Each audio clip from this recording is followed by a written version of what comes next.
Here's day 23 of Eternatus. Actually, there should be one more heart again.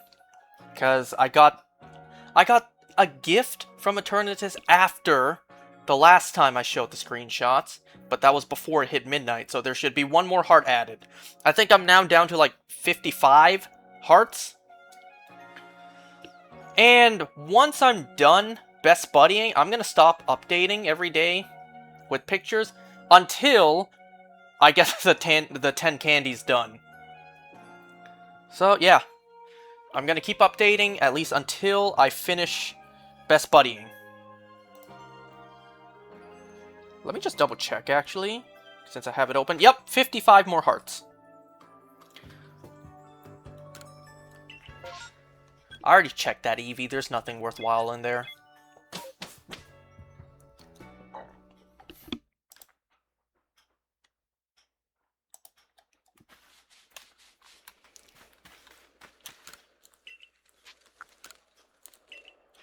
Some more shinies I got while hunting on my own.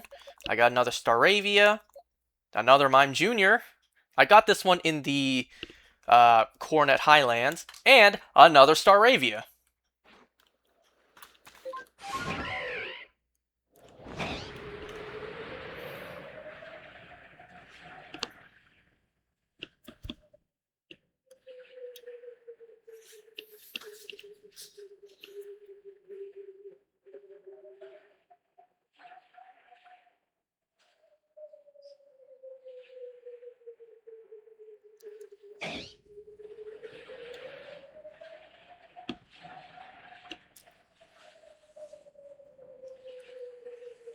I also hate to point it out,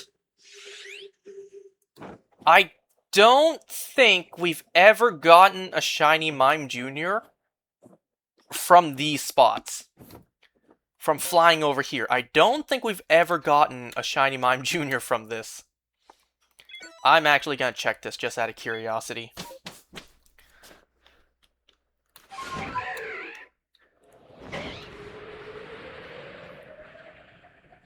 You know, I keep wanting to record footage to do an Alpha Living Dex video, but I just keep not having time to. I could do it tomorrow, since tomorrow I miraculously got a day off. But tomorrow I'm going to watch Spider-Man Brand New Day with my friends. That movie just came out.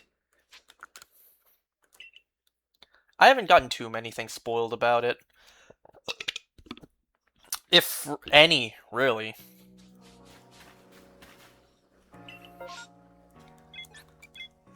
Yes, I know who Sadie Sink is playing, but didn't we all?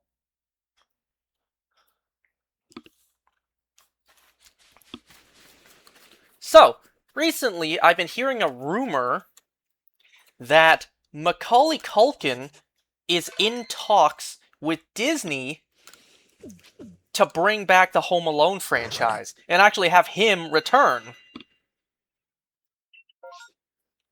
Now, hear me out, I have an idea. I have an idea on how Macaulay Culkin could come back and play Kevin McAllister again in the Home Alone movies. Now, hear me out. Doesn't Macaulay Culkin have a son with Brenda Song? Don't they have two sons? Imagine another Home Alone movie where Kevin is all grown up now. He has a wife. He has kids. And this time, it's Kevin who left his kids home alone. So that's my idea. Have the actors' real-life kids be home alone. And now Kevin can go like, now I know how mom feels when she left me home alone. Twice. I don't know if you could say twice. He was home alone, and then he was in New York alone. Seriously? Like, seriously?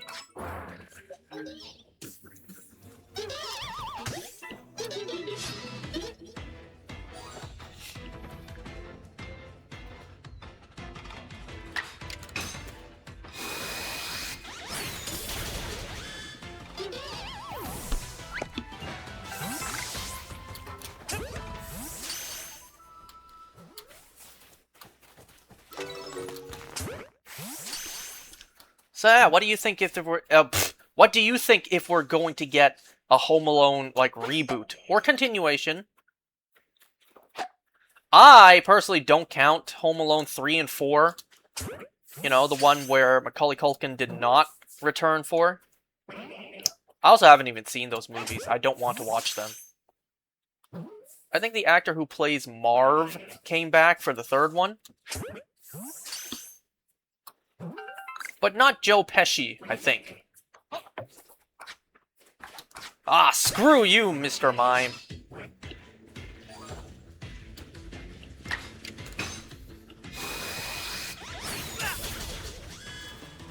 I think their kids are a little too young to play in the movie. I think they're still rather young. I don't know, I don't keep up with Macaulay Culkin's kids.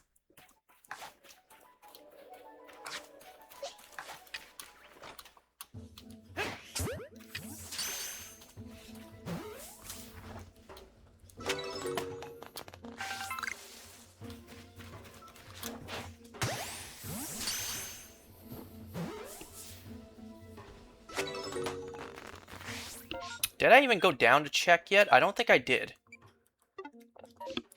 What has spotted me?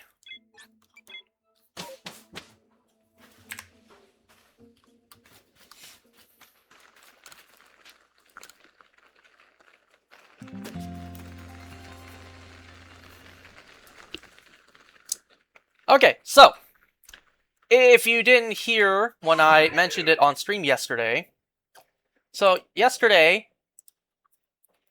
I think I got an ad on Instagram because I've been getting a lot of ads on Instagram for, you know, reputable sources to buy video games. Like I've been getting a lot of ads for Best Buy, Walmart, those kind of places on Instagram. And I'm keeping my eyes peeled for any game deals. You know that. I mentioned in the past I bought Hyrule Warriors and Sonic Racing for discounted prices because I refused to buy them at the absurdly high brand new standard.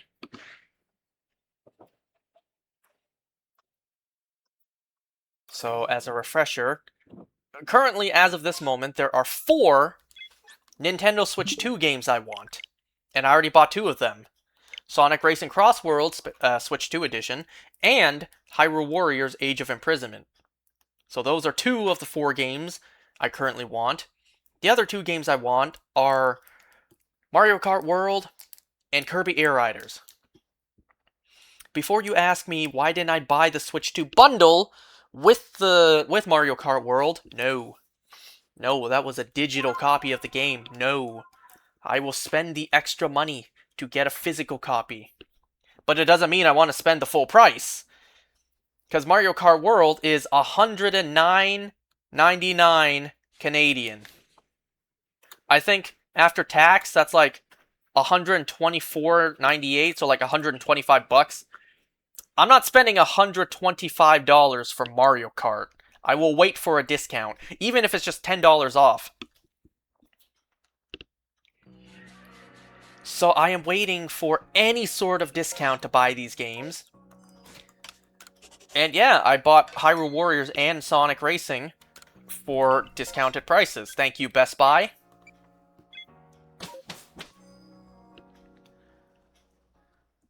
So yesterday, I got an ad on Instagram for Amazon. I decided to check it out.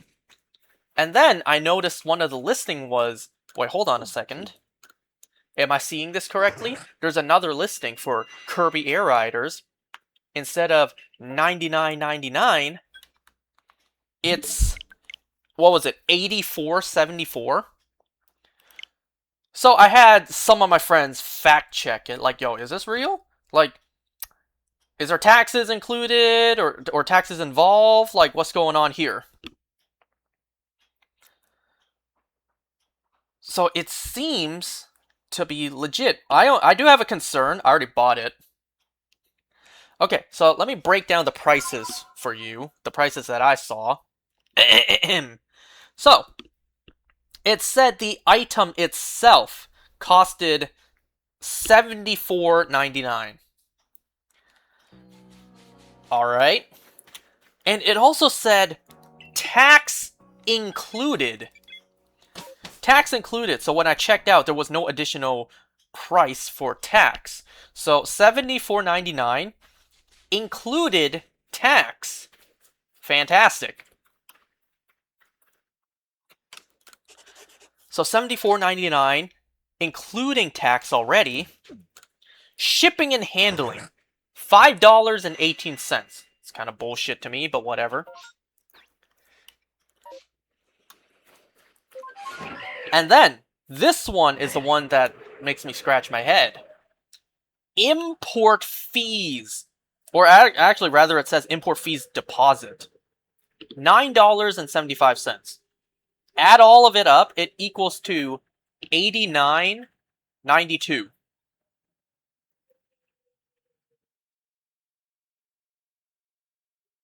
Now, this seems like a slam dunk.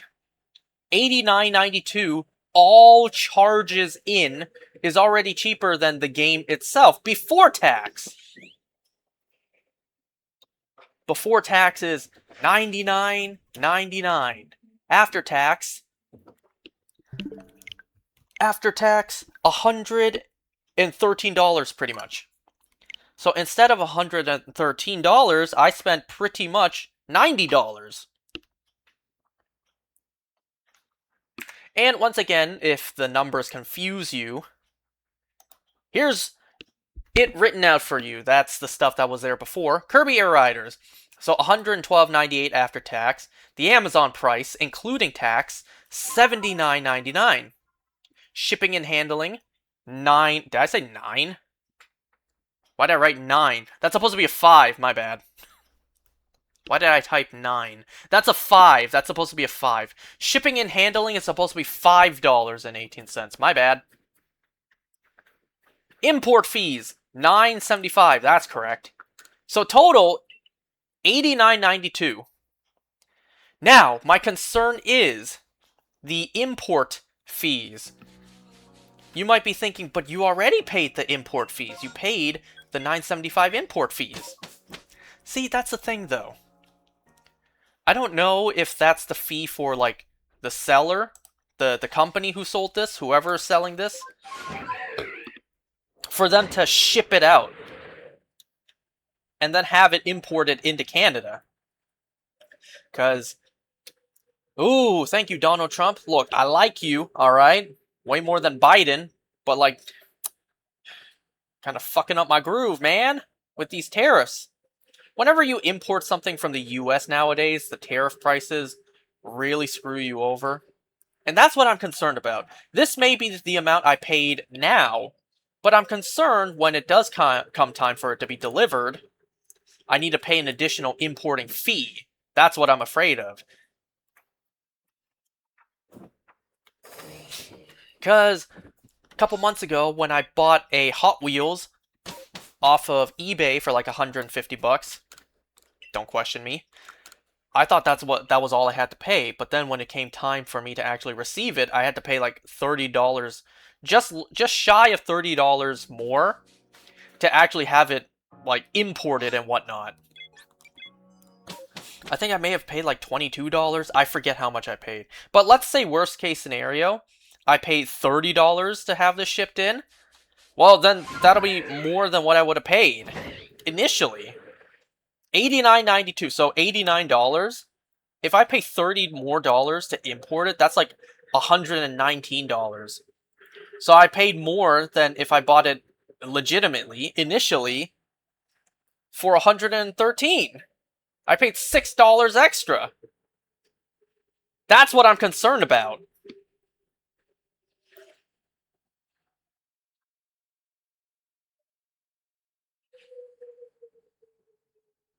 So, fingers crossed that this will be it. I only have to pay the $89.92, and I don't have to pay anything additional. But a part of me is thinking, you know that's not going to be the case. A part of me feels, you know, my gut feels like, yeah, you know that's not going to be it. You know importing fees are a bitch.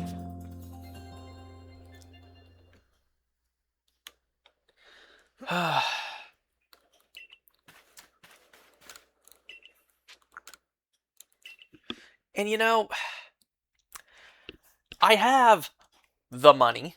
I could spend these ludicrous prices and just buy the games I want to play.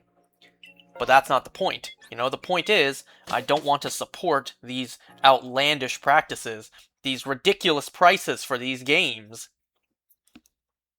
I don't want to support that, so I will patiently wait for the prices to go down. I will watch any other supplier to see where I could potentially get even just a little bit off.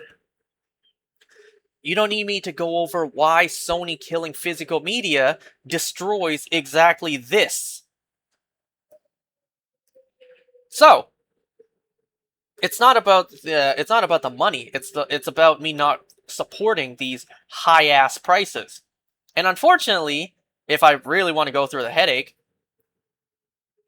if I do have to pay the extra import costs, I may just return it and continue to wait to find a better deal. Now, I know, like, me spending, like, $6 more isn't the end of the world, and the money isn't directly going to Nintendo. Like, not all of it. If I were to buy the game from the Nintendo Store itself, like the Nintendo Store website, then yes, all the money would go to them. But because I'm buying off of Amazon and whoever I just bought this off of, right? That's like, well, Nintendo doesn't see all the money. Yeah. And you know, like, but still, I spent $6 extra. I spent $6 more than had I just bought it legitimately.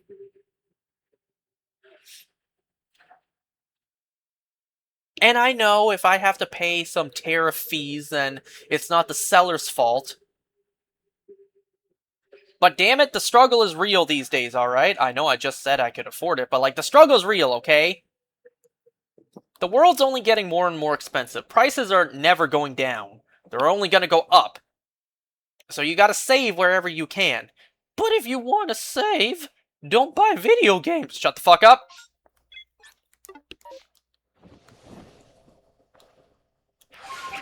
Don't spend your money on non-essentials. Save it for bills and groceries. Shut the hell up.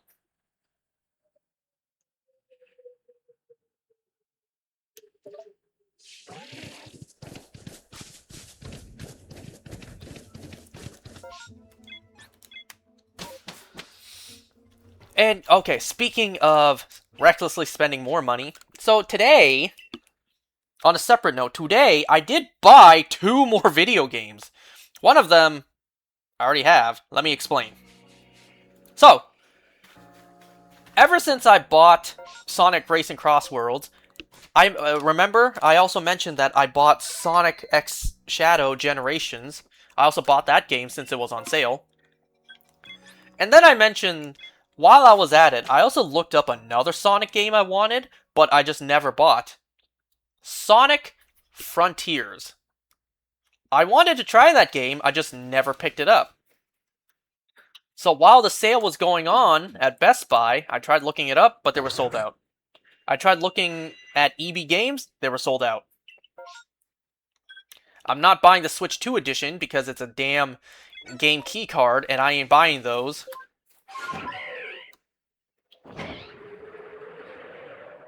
So I was buying the Switch 1 version.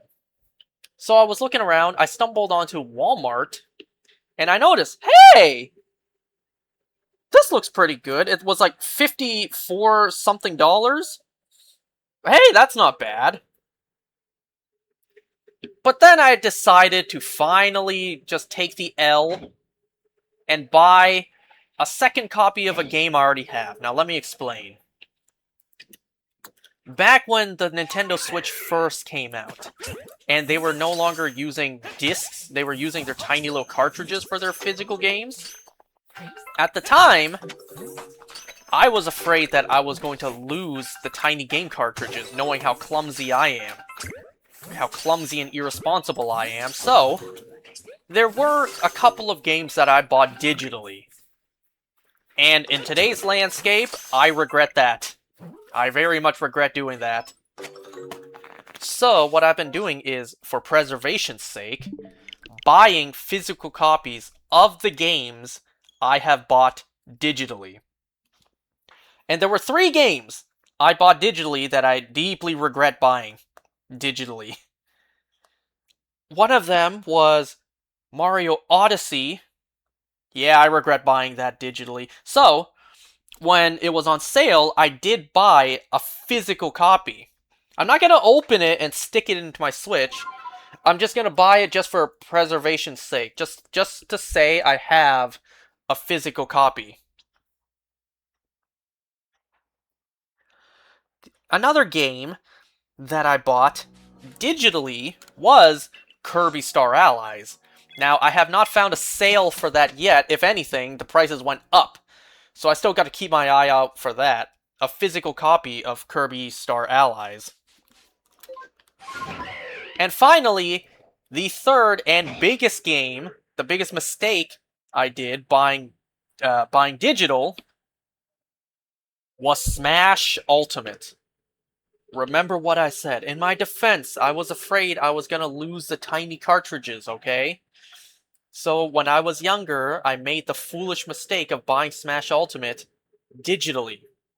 So that's the other game I bought today. A physical copy of Smash Ultimate. So today, I bought Sonic Frontiers for like 50 something dollars.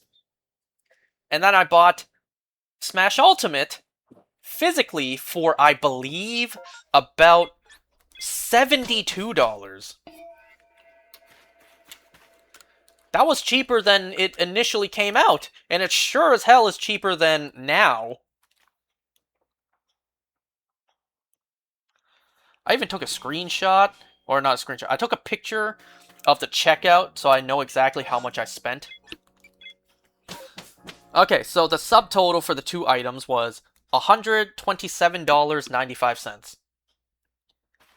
Taxes was $16.63. So a total, free shipping by the way, a total of $144.58 for 2 games.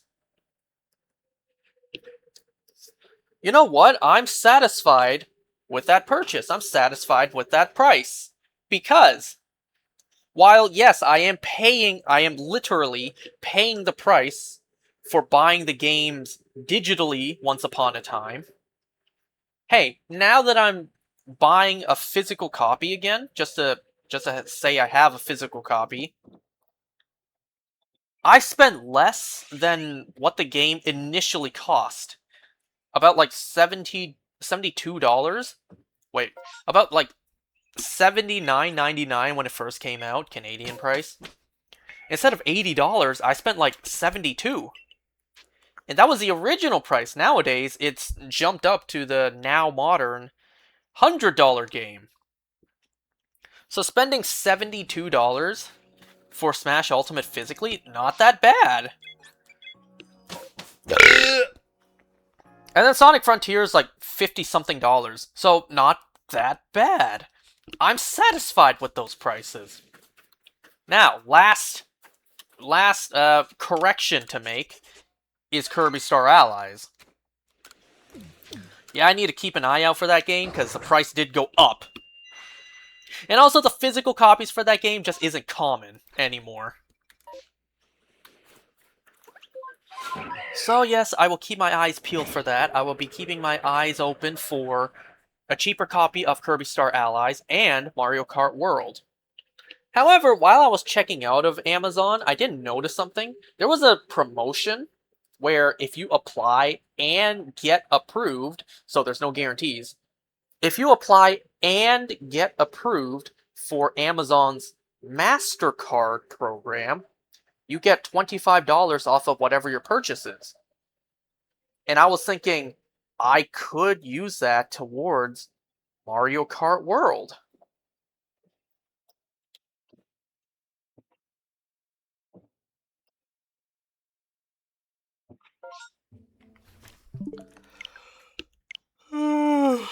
Excuse me.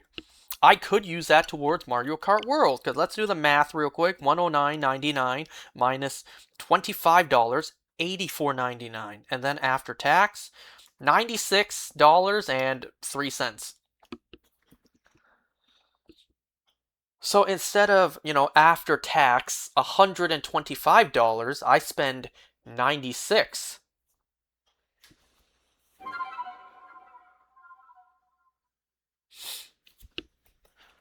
So, quick calculation, 125 minus 96, 29.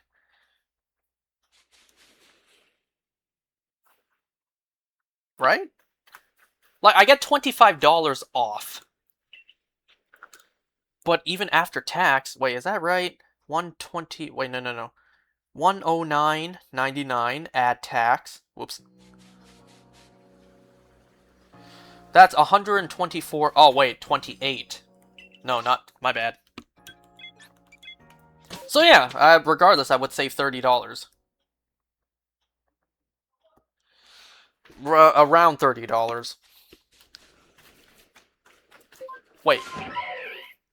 109.99 times, well, not times, but add tax. Maybe I shouldn't do it that way. So 124 basically. So 109, so 110 basically minus the 25. That's 85. 85 after tax is 96. So 124 minus 96. Yeah, 28. So a $25 off instead really means I save about $28 if the math is not lying to me.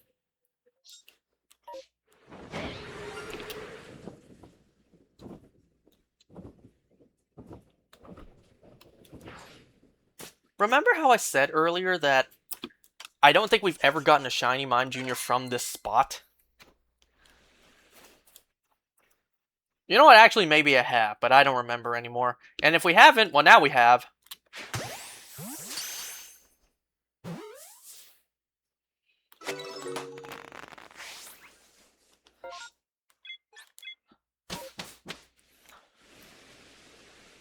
Did I even check the spawns?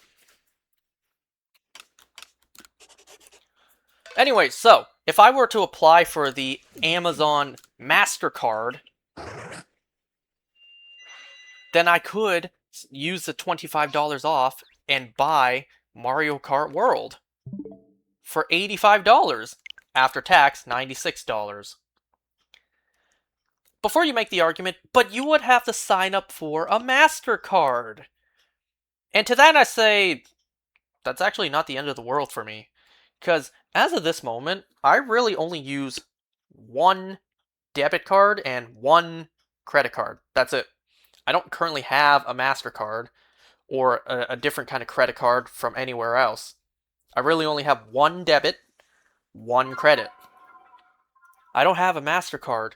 And if I were to get a MasterCard, that's not exactly the end of the world, because I could use that card exclusively at Costco.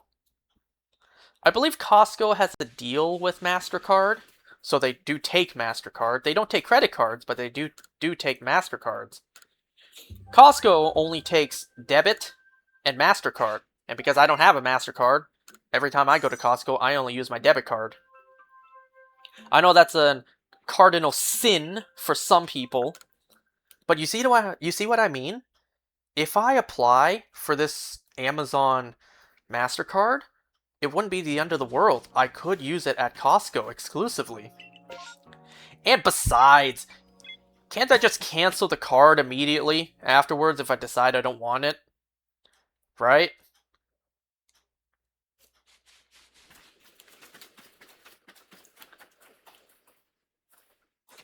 I need to sleep on this a little bit more. Because what if a game in the future comes out that's more expensive than Mario Kart World? I don't think they would do that, though. But then again, this is Nintendo and the gaming industry we're talking about. These guys have been lighting the industry on fire lately.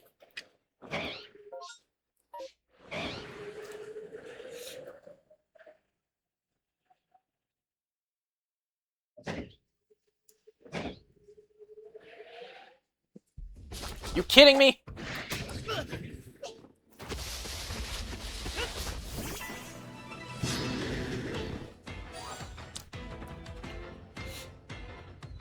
So yeah, if I were to apply for the Amazon MasterCard, I could get Mario Kart World for $25 less.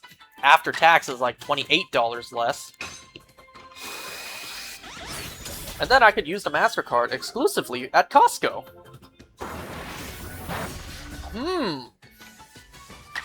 Doesn't sound that bad to me.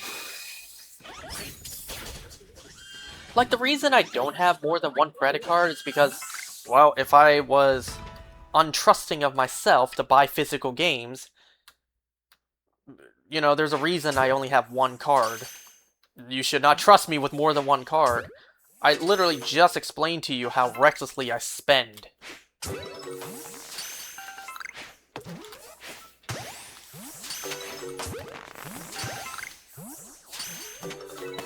And I'm already limited by only having one card. Imagine if I have two. Oh man, I'm gonna be in debt before I know it. But you know, that's why I limit myself to only one credit card. It's best for everyone that I do. But, like I said, for this one, if I do have a MasterCard, I would really just exclusively use it at Costco. You know? Set that restriction on for myself. And besides, it's not like I don't spend an insane amount at Costco already. It's Costco we're talking about. Just buying toilet paper and... what else do I buy from Costco? Buying toilet paper, plastic wrap, Duracell batteries. Just buying stuff from Costco, the prices already rack up. You know another thing? So, here's something annoying about my dad. My dad's kind of annoying when it comes to clothing, but in particular, shoes. He really cares about the comfort of shoes. Me personally, I don't give a shit. I don't care about shoes. As long as I can wear them comfortably and they don't look goofy, then that's good enough for me. I really do not care about shoes. I don't care what brand they are. I don't care really how they look. I do not care. Like, you can tell me you have your Yeezys or whatever other designer brand shoes there are out there, and I would not care. I'll wear the $10 shoes off of Walmart if I have to. I do not care. So, within the week, my dad went to Costco and he bought these shoes. And, you know, he's all proud of himself. He's excited for me to have new shoes. That's not the annoying part. You know, I'm grateful that my dad buys me new shoes, especially when I don't ask for it. But the annoying thing is, you know, when you wear shoes, over time, it just naturally wears down. There's going to be some natural wear and tear on the shoes, right? And me personally, like I said, I don't care. The shoe isn't falling apart. It's not hanging on by threads. It's still intact, and it still functions as a shoe. It still works. I don't need a new pair of shoes. But my dad thinks, my dad has the mindset, the moment shoes even get old, the moment shoes get old, time to throw them away, time to get a brand new pair. And it's like, he constantly buys me shoes because I don't care, right? I don't care about shoes, so I never go out of my way to buy them myself. So my dad constantly buys new shoes for me. And then he'll just throw out the current pair of shoes that I'm using. Even if they're still fine. They're not all the way run down. They don't have holes in them. They're not completely tore up. Like, they're a little bit old, but they're still fine. My dad will buy me new shoes, and then he will throw out the perfectly fine pair that I'm currently wearing.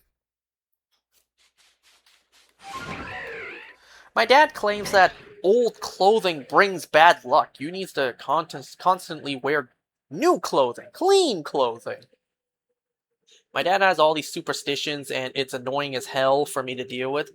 Literally earlier today, when my dad and we came home, my dad told me, son, before you walk in the house, after you take off your shoes, do not leave your shoes pointing at the front door. That brings bad luck. Move your shoes to the side to where the tip of the shoes are not pointing to the front door.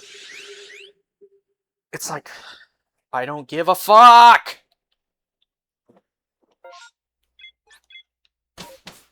Like, he has all these annoying little, tiny little rules and nitpicks. They're just shoes. Calm the fuck down.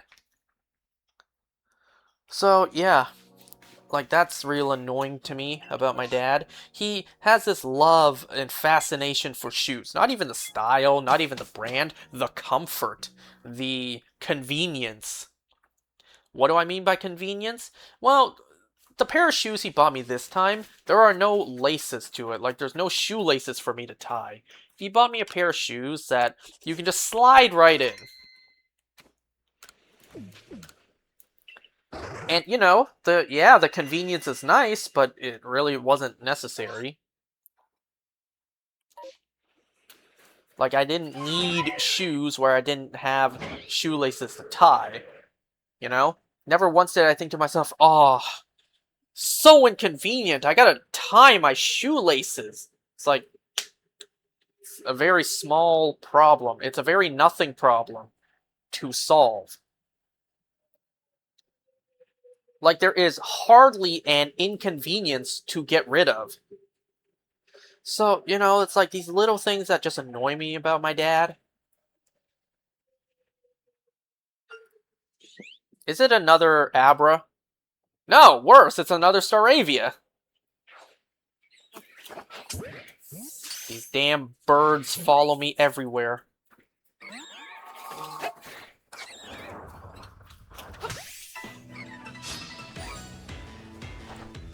Wait a second, didn't I use the berries?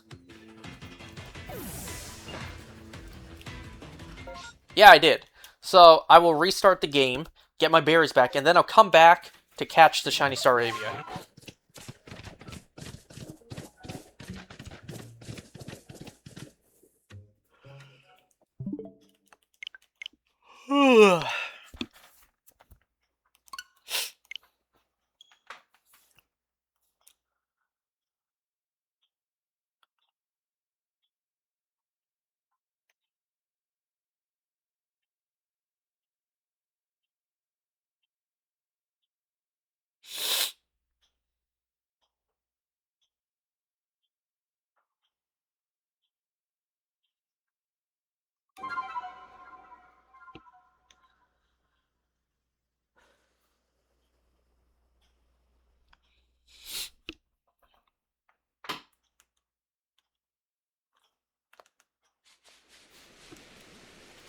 You know, on Amazon, I also saw Persona 5 Tactica on sale for like $25. I may actually pick that up.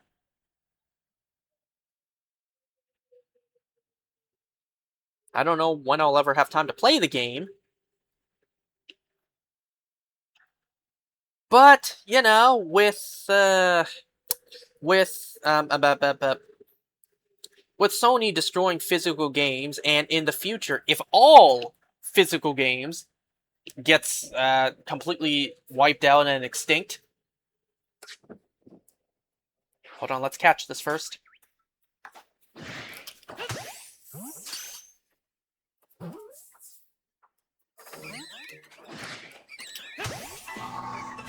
Ugh. Just how many Staravias am I going to get? This is ridiculous!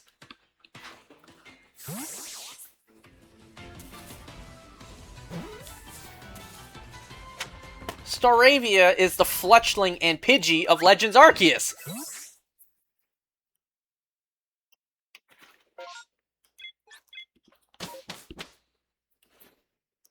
Anyways, so as I was saying, if in the future, thanks to Sony, all physical games gets extinct, gets eradicated and becomes extinct, well then, like I said, if that's the case, if we're going into an all-digital future, I will stop buying video games.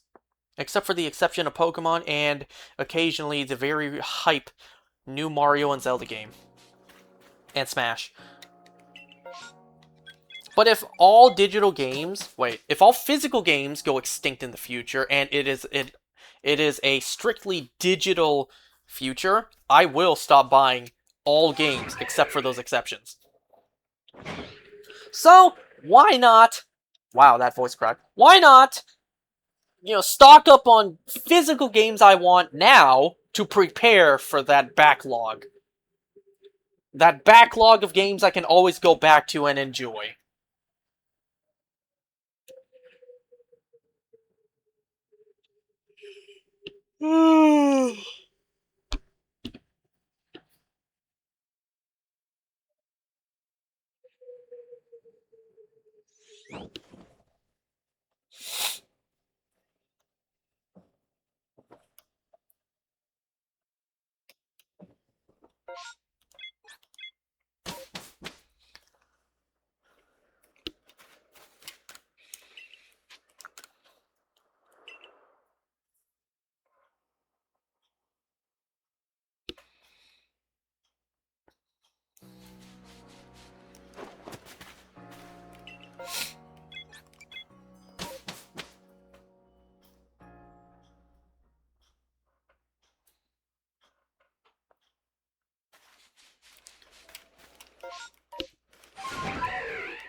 Let me drink some water.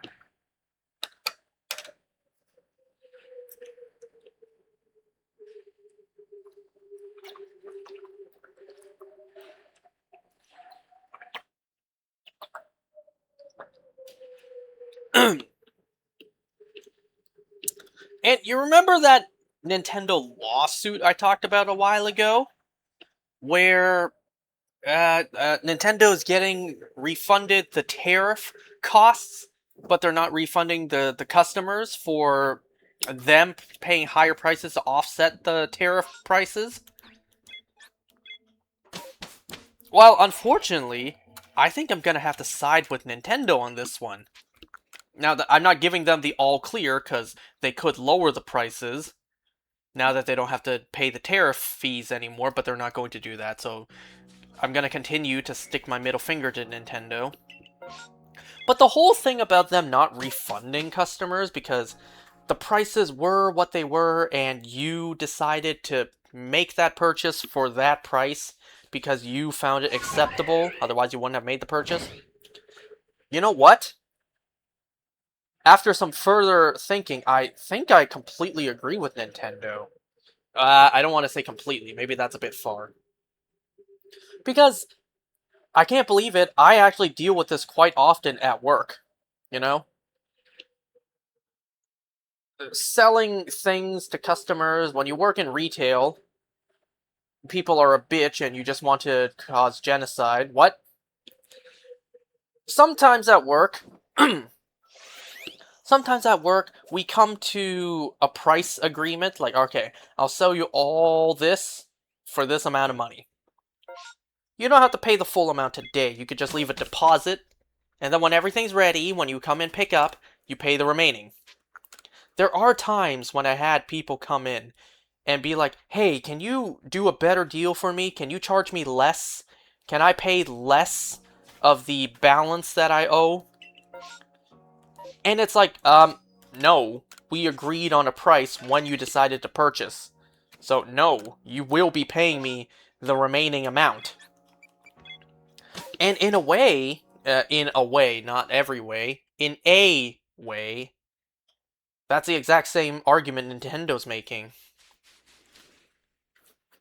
But the thing is, we didn't raise the prices because of tariff costs, right? And for us, it's not like we're refunding prices. For us, it's, no, we're not lowering the prices because, well, these are the prices, and you agree to it. I'm not lowering the price when you come back for pickup. So I kind of agree with Nintendo on that case. Like, well, you agree that these higher prices are worth it, otherwise you would not have made the purchase. So we owe you nothing. You are entitled to no refunds. It's like, fair enough, fine. But if you were to lower the prices back because you don't need to pay those tariff fees anymore, then in my eyes, all would be forgiven. But because you're not doing that, you still greedy as hell, Nintendo. I still love your products still, but you as a company, you still suck.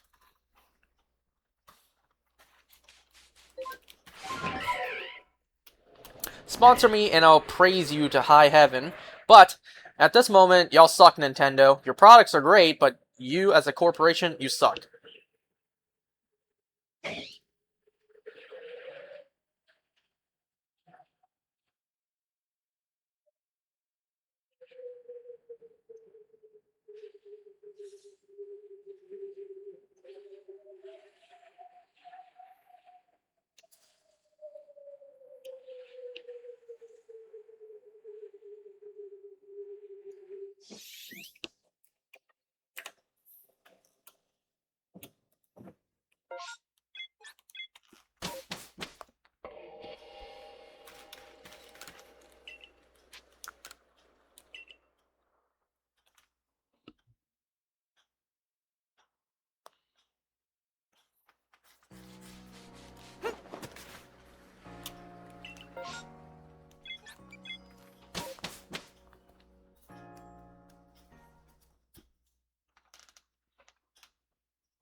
You know, originally I was supposed to go into work tomorrow.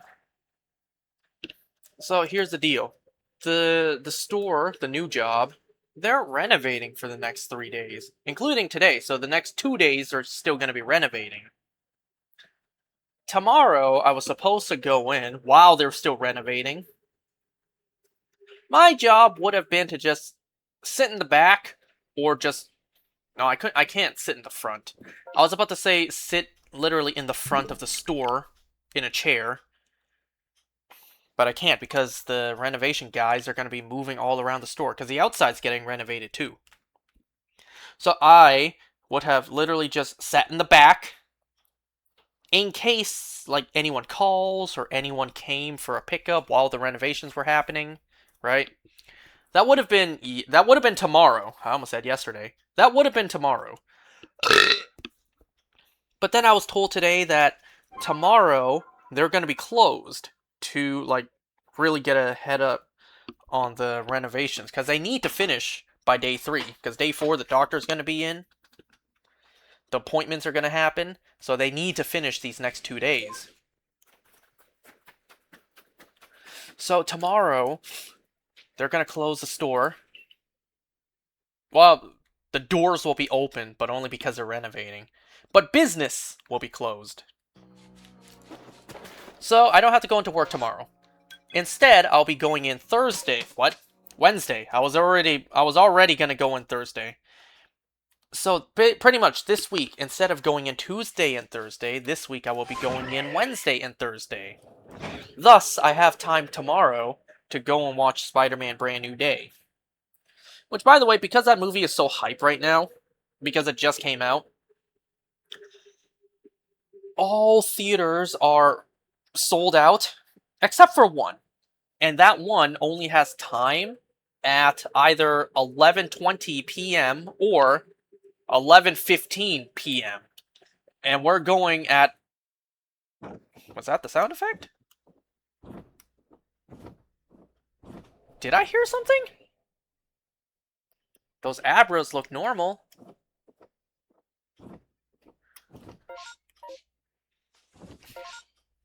Wait, let me try again. So anyways, yeah, we're going for the 1:20 p.m. showing because if we go 11:15, then I won't be back until like maybe 2 a.m. and I gotta wake up early the next day for work. So tomorrow at 1:20, I will be watching Spider-Man Brand New Day.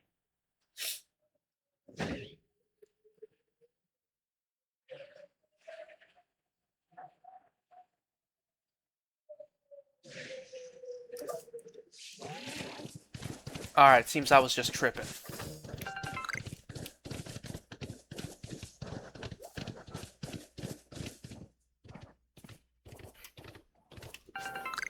I also heard something about, like, New York wildfires today.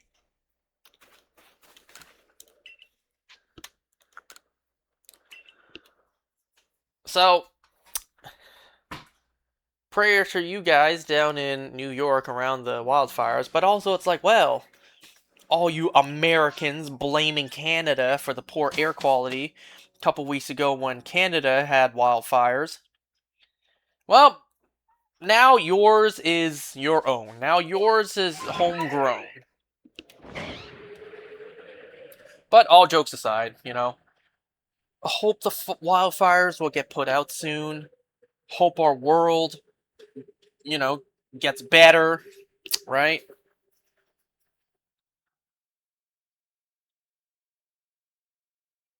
So, what was I talking about? Right, work. So yeah, they're renovating. I will be, instead of going in Tuesday and just sitting in the back, they're closed Tuesday. So Wednesday, I will go in and help clean up the store. Like, put everything back on the shelves. Because we had to clean up everything, remove everything from the shelves to prepare for the renovations. Because, you know, you don't want anything to maybe drop while renovating and then hit some of the products, right?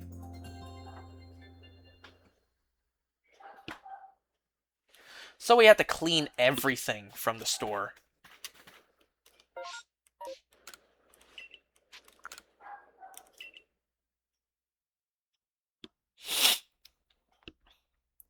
And, well, Wednesday, gotta put it all back.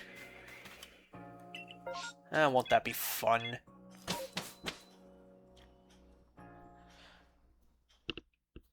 On the bright side, it won't just be me alone redecorating the whole store.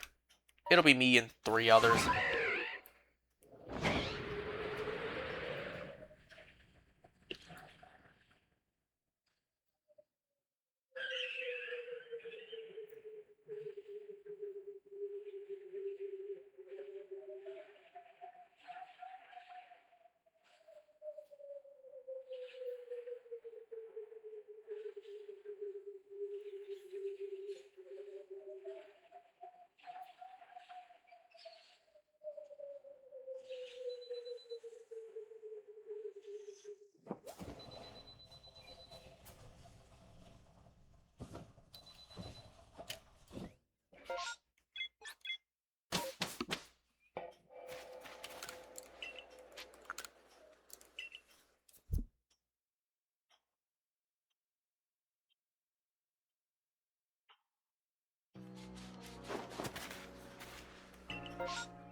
So in a moment, we will talk about the one and only show to go over today, being Dead City Season 3, Episode 2.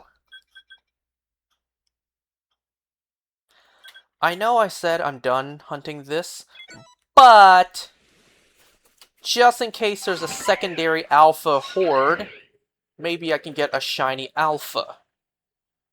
So I'm still gonna go and check this out.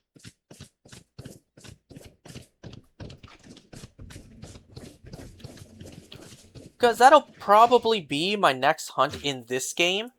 After I'm done this Mime Jr. hunt, a shiny alpha Rowlet. And you know, it should be much easier, or rather at least much faster.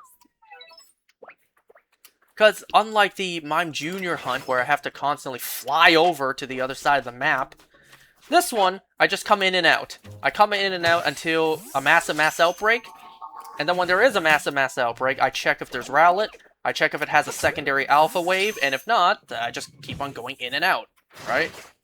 Should be much faster.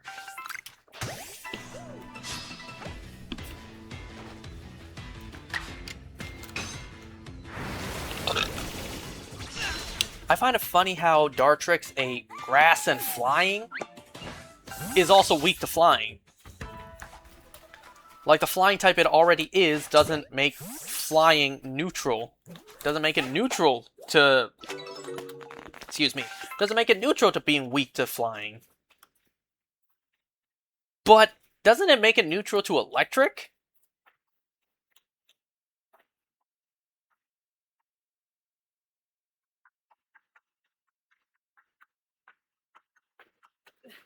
Um...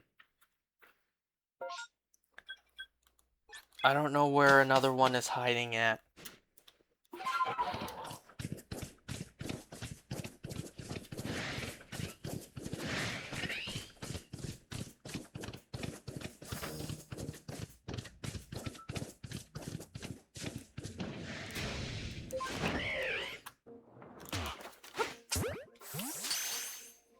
Hiya! So weak in this game with the super easy fall damage.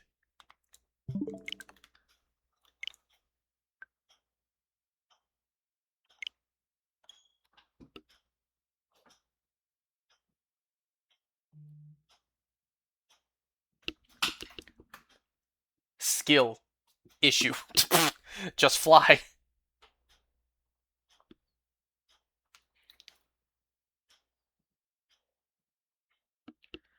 Just become a Rotom.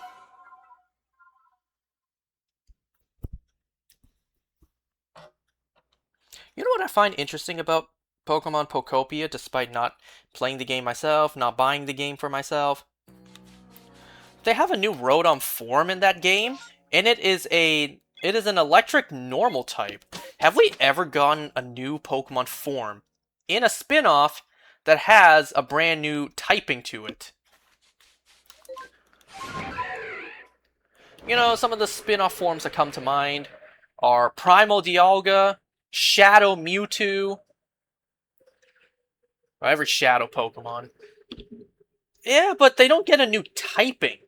Like, I guess if you really want to stretch it, the Shadow, it being a Shadow is a new form. Yeah, they do? Wait, which game are you talking about?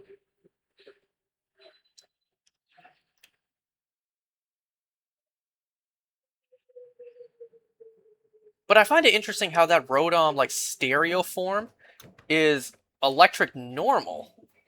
It makes me wonder, first of all, why? Why do you even give it a specific type? Unless we maybe will see it in a mainline game. You know, they have so much potential they could do with Rotom. Give it new forms, give it new typings, but they just don't. Kinda like with Eevee. Anyways, Pokemon XD. The normal is the sound equivalent. I never played Pokemon XD, but I plan to. I will. Once I get the Switch 2 booted up, and I have access to the GameCube NSO, I will be playing it. It's just a question of when. That is actually a very good question. When will that happen? I don't know.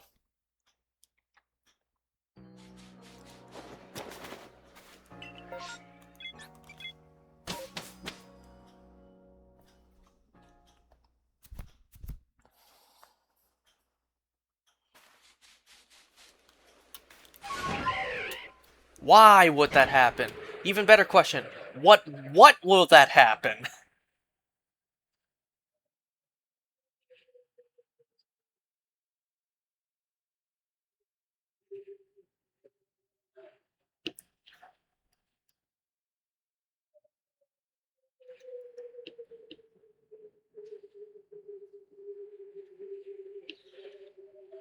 Anyway, so yeah, like...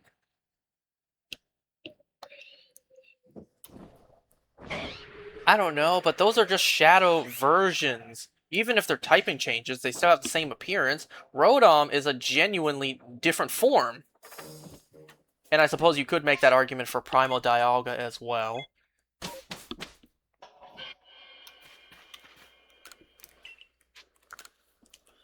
I find it interesting that they actually gave it a brand new a brand new type for its form. Like, we don't even have types for the other unusable in-battle Rotom forms, like the Bike Rotom, or the Phone Rotom, or the Pokedex Rotom. Or what about the Drone Rotom, hmm?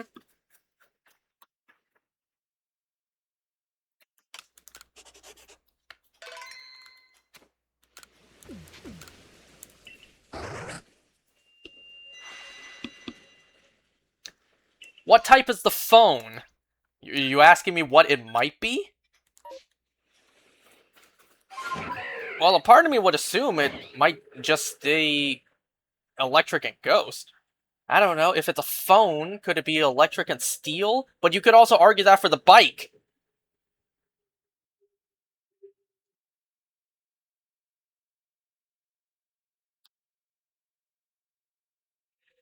If it's a phone and the Pokedex, it could actually lose its ghost typing and just turn straight electric. It's not the first time we've seen something like that happen. Like... Um... Like Oddish evolving into Blossom, it loses the poison typing.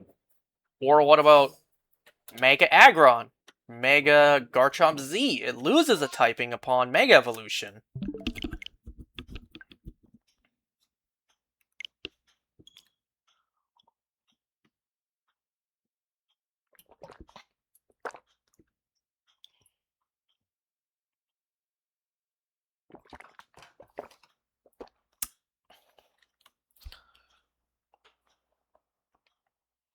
Anyway, so we have one show to go over today. Anything else to go over before I dive right in?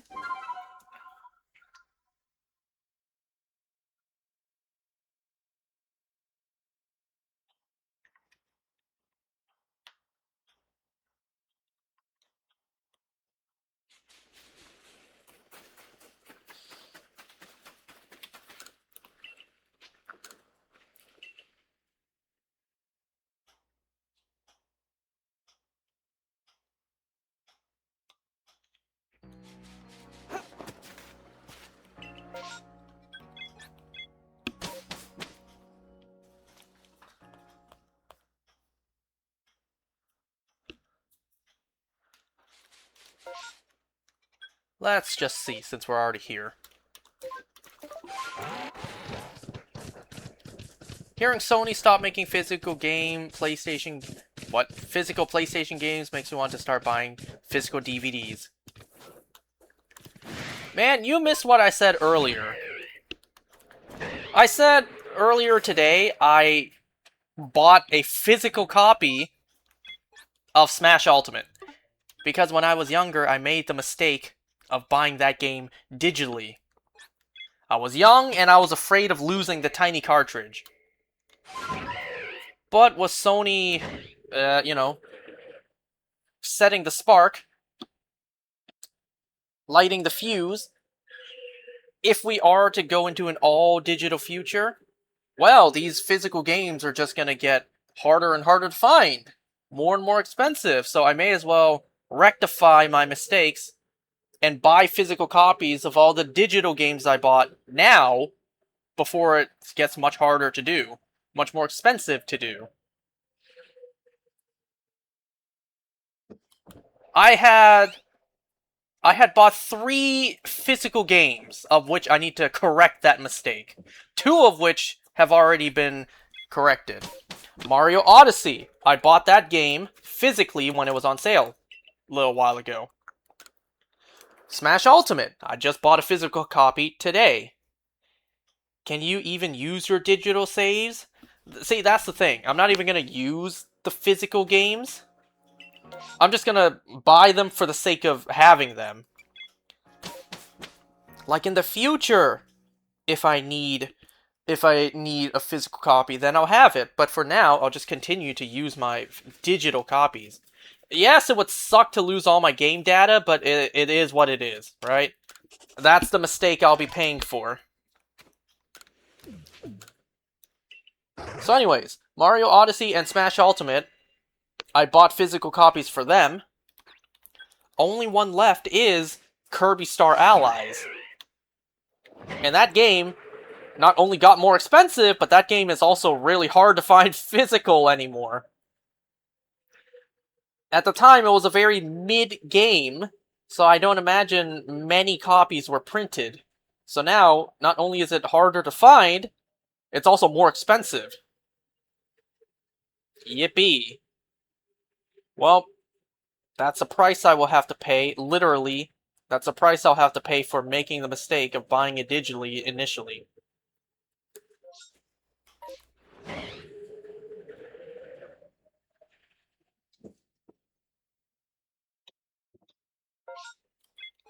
So, at the moment, that's it. It's those three big games that I made the mistake of buying digitally that I am keeping my eyes open for any deals to rectify.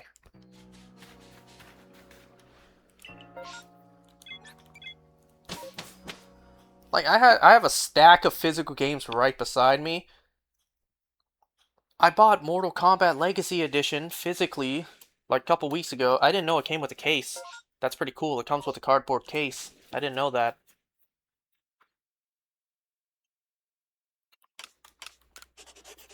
Again, I wish it had all the games up to, I think, Mortal Kombat Armageddon. Shit, did I not? Damn it. I think it has all the games from the first Mortal Kombat game all the way to Mortal Kombat, I think, Deadly Alliance. I wish it had all the way up to Armageddon. But having this collection from every game from the first one all the way up to Deadly Alliance, that's already really good. You know, I keep forgetting what the Mortal Kombat game release order was. Like, I forget, did this collection include Shaolin Monks? I know it includes the dog shit Special Forces. I still find it hilarious to think. Mortal Kombat timeline, you know, before Mortal Kombat 1. The 2011 reboot game? There are technically two games that are still canon to prior to that game, being Special Forces and Sub-Zero Mythologies. Like, those games are still canon to the timeline. The game only picks up at the first Mortal Kombat game. And those games are a prequel to that game. Sure, Special Forces is absolute dog shit. And Sub-Zero Mythologies, that one is a pretty difficult platformer. But they're still canon. It's pretty funny to think that that before Mortal Kombat 2011, or was it 2009? Shit, I forget what year it was. No, I think it was 2011. Before that game, the Quan Chi that we see in that game, well, he deceived Bihan in that shitty live-action cutscene. I don't know, I find that pretty funny to think about. You know, the Mortal Kombat games are another thing I want to play through. Like, all of them. All the way back to the very first arcade game.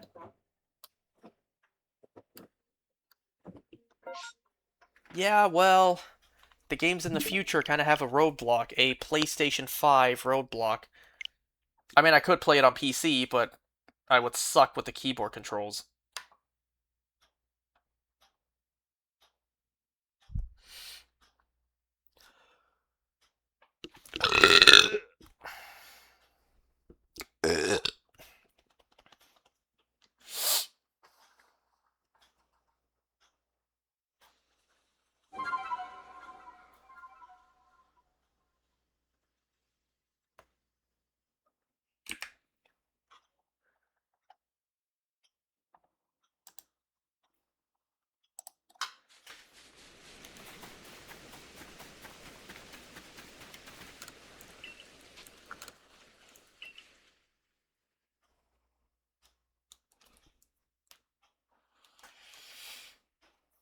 You know, my cousin went to went to Japan. My cousin is in Hong Kong, like that's where pretty much half my entire family lives. And obviously Hong Kong is just right beside where Japan is. Granted, it's still like a 4-hour flight, but you know, a 4-hour flight from Hong Kong to Japan certainly beats the, what was it, 15-hour flight from Canada to Japan? I forget if it was 15 hours or if it was more. And, you know, I want to go to Japan again. I want to go to Japan legitimately for the first time. What do I mean by that? Well, the first time I went to Japan, I only went for like 3 days. 3 or 4 days. That barely counts. That's hardly enough time to do anything. Like, I want to go on a Japan trip for like a bare minimum a week. Preferably 2. A month might be a bit too much, but like, yeah, 2 weeks. But if not 2 weeks, then bare minimum 1.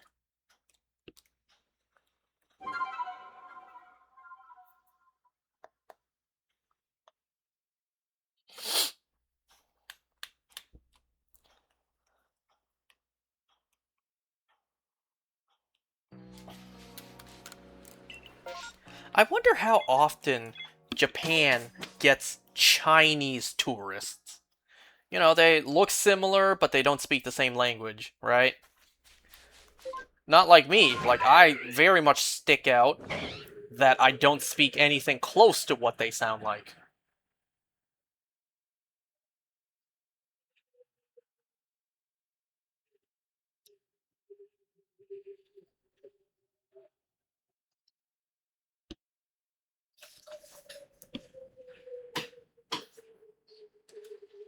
And you know what else? Even if I wanted to learn Mandarin just to get all these annoying people to shut up, well, if anything, if I learned, they would do the opposite of shutting up. But like, even if I wanted to learn Mandarin, that's a pretty bad idea. I would just end up summoning demons with my broken Mandarin.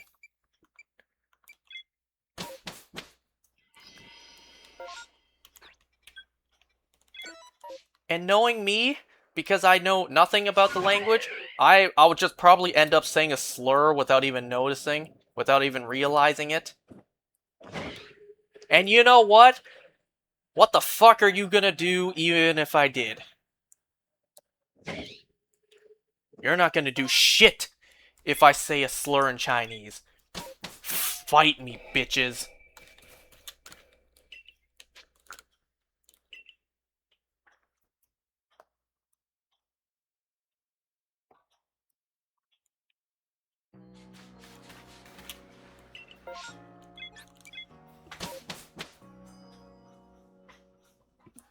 Anyways, so, before we run out of time, let's finally go over the episode, It's not like I've been putting it off, it's just, well, I just kept on rambling. So, Dead City, Season 3, Episode 2. There was a lot of references in this episode. For those, like me, who have just been kind of sick and tired of the shows not referencing literally anything else, anything in the past, this episode was chock full of references. It was wonderful to hear. Okay, so this episode opens up with a shot of the broken down Statue of Liberty. It's really cool to see all these landmarks, these like world wonders, and how they've degraded in the apocalypse. Alright, so we get a montage of our characters. We see Maggie, Herschel, and the others clearing out the explosion site. And for anyone like me who was wondering what happened to the New Babylon army we saw at the end of Season 2, well, I'm pretty sure that the explosion from the first episode killed them all. It seems like the explosion killed the entire New Babylon army. Even though it happened off-screen, it kind of makes sense. The New Babylon army would have gone straight to the methane tanks. With the bomb planted, it would have detonated with all of them, killing all of them. Luckily, all our characters were like a centimeter out of the blast radius, so they all survived without a single scratch.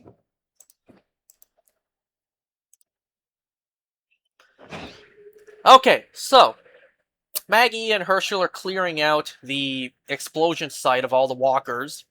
Negan is at the bar playing Xbox. That's actually hilarious. I don't know what game he was playing. Maybe it was Call of Duty. Like, I actually don't know what game he was playing, but it's pretty funny to see Negan playing Xbox. And if you remember the Here's Negan episode, he was also a gamer. He was a gym teacher, but in his downtime, he also played video games. So yeah, Negan is playing Xbox. You know, now that they do have electricity, I did notice one thing. He's using a wireless controller. So like, they may have electricity, but where is he getting the batteries for the wireless controller?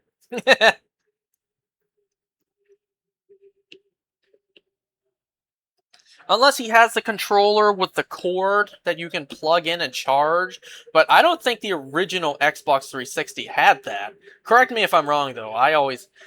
When I played Xbox, I had the controller that needed batteries, like actual Duracell batteries, and then I bought an additional controller that was wire only. Like, it had to be plugged in to be used. But then one of the shoulder buttons broke. Anyway, so we also see Maggie looking at drawings of past events, presumably drawn by Herschel. She saw drawings of Alexandria being overrun, Hilltop burning down, the prison being attacked by the tank. We see them even bring walkers with buckets on their heads down to where the tanks are for some reason. We don't know why they did that just yet. But hey, where are the plants? Where are the pea shooters? We actually have some buckethead zombies. So, they have power now. They set up red lights, security cameras with motion detectors, and then they throw a farewell party for Armstrong. He is going back to New Babylon, but he does promise not to tell anyone about Manhattan and what they have here. Because, presumably, quite a bit of time has passed since the first episode. A couple weeks have passed, because they needed quite a bit of time to set up everything that they have now. They now have electricity, security cameras, pantries full of canned goods, full of food. Like, they live in the life right now. So it's been a couple weeks. Herschel is also practicing medicine that Louise is teaching him. He actually practices off of a severed walker arm, and he's tugging at the nerves within the arm to see what fingers they control. Alright, so, during the party, the red light flashes, and the red lights flashing indicates someone is nearby, which is why they also have all the windows covered up. So if someone is nearby, the red lights will alert them, and, you know, they duck down and they stay quiet. So whoever's nearby will hopefully just walk away, keeping their lavish lifestyle a secret. What's funny is, now that they have power, Dillard also sings karaoke. Like, they actually have electricity now. So it's not just their location that has power.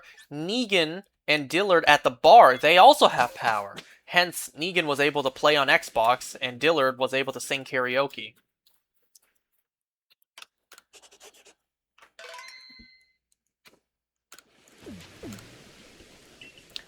Anyways, so yeah, the red light flashing means that people's nearby. Maggie uses her sonar listening device thing to hear what they're saying.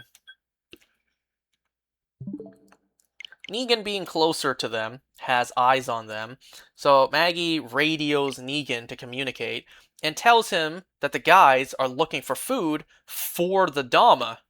This is their chance to find her. They also made a deal with Negan at the bar. You know, they'll give them electricity and power, but they need to play by their rules. The red light flashes, turn everything off, and stay quiet. That way nobody finds out. It's a pretty sweet deal, in my opinion. One of the walkers also tries to bite Dillard, but it has no teeth, so it can't bite him. I don't know, that's kind of ballsy. I know he ripped out all the nails and teeth, so the walkers can't actually harm him, but like, damn, that's still kind of crazy, you know? And you're not even fazed by the walker's gums biting at your arm. Sure, it won't completely chomp right through your flesh, but like, damn, that's still kind of ballsy. Me personally, I would not risk it.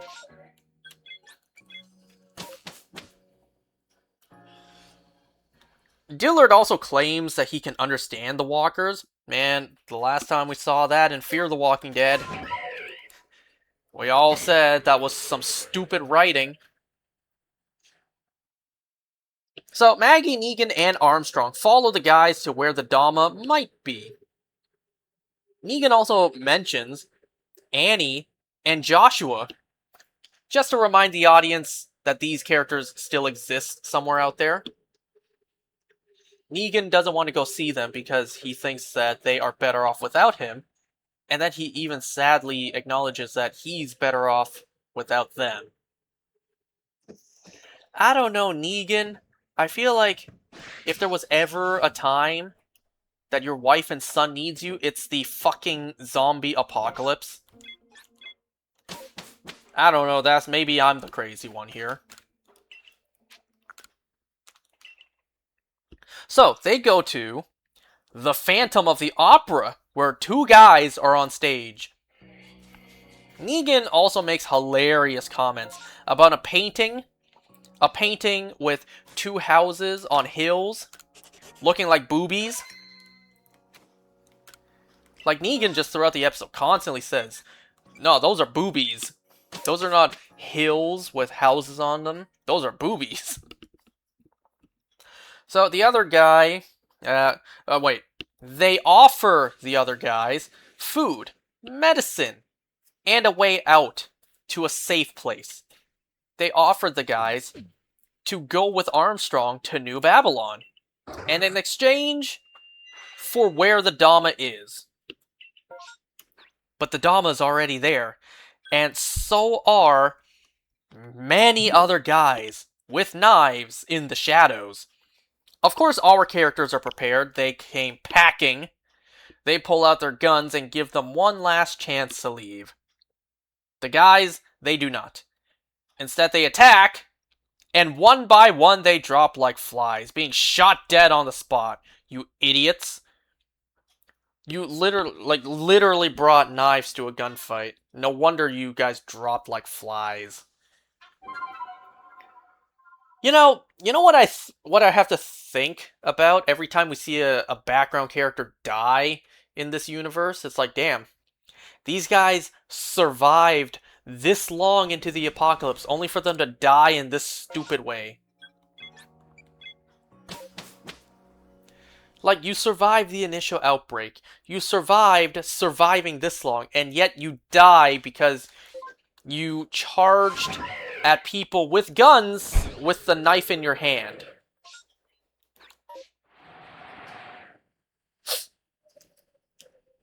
Anyway, so the main guy saw all this and agrees to leave to live. Yeah, he didn't really attack, so he wasn't shot. And he chose to live, so he just walked away. He ran away. So, they approach the Dama, and instead of shooting her on the spot,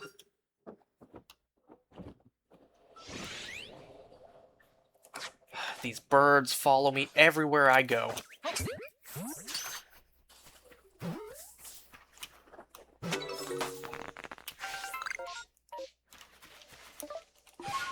So yeah, they approach the Dama, and instead of shooting her in the face on the spot, they just, I guess, let her have her final words. That gives her enough time to set off her trap.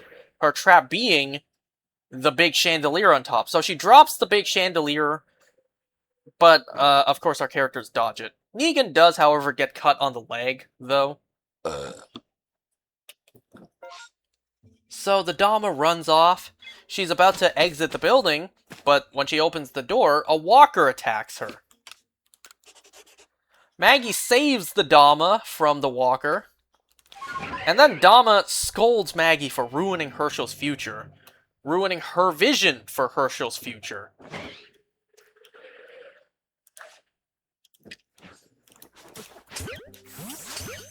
I still don't have a shiny of this, so that's why I'm doing this. Hey, where'd you come from?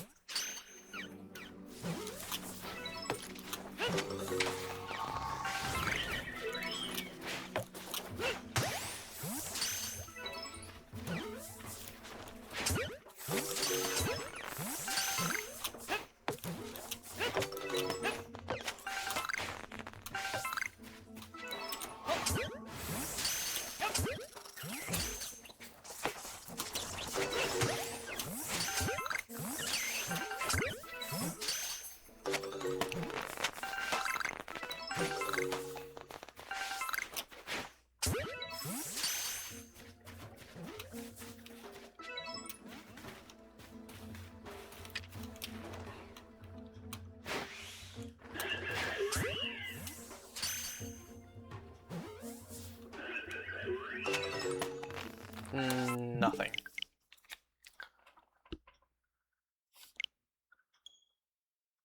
Okay, so the Dama scolds Maggie. Negan is about to kill her, but Maggie stops him. So, Maggie spared the Dama. The Dama is now locked up where the tanks are. She wants to work together with Maggie to bring back the entire island. And obviously Maggie has to think about it first. Herschel is going to stitch up Negan's leg. He asks how he even got this injury, implying that he doesn't know. So Maggie tells Herschel about the fact that they have the Dama locked up downstairs. Herschel thinks that if he were there, he would have just killed the Dama. You know, this just further shows that now, why did I, hold on, I meant to rest until morning.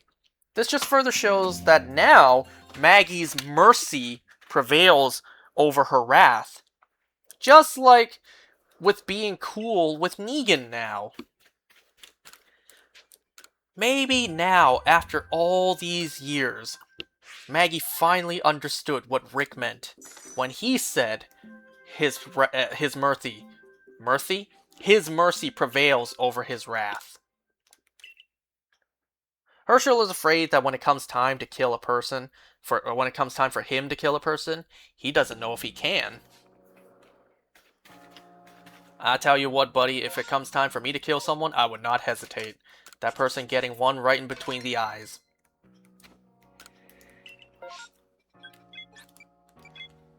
So Maggie and Renata debate on what to do with the Dama. Do they keep her locked up for the rest of her life, or just kill her?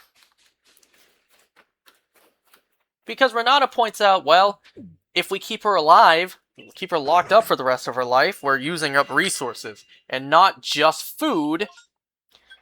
Oh, look at that, already perfectly planted, or pinned.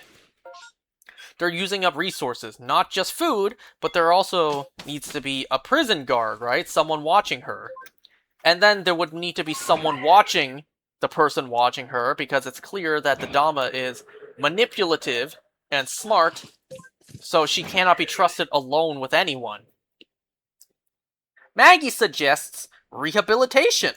Renata asks if she's seen it work, and she says that she has. She has seen it work. Probably referring to Negan there.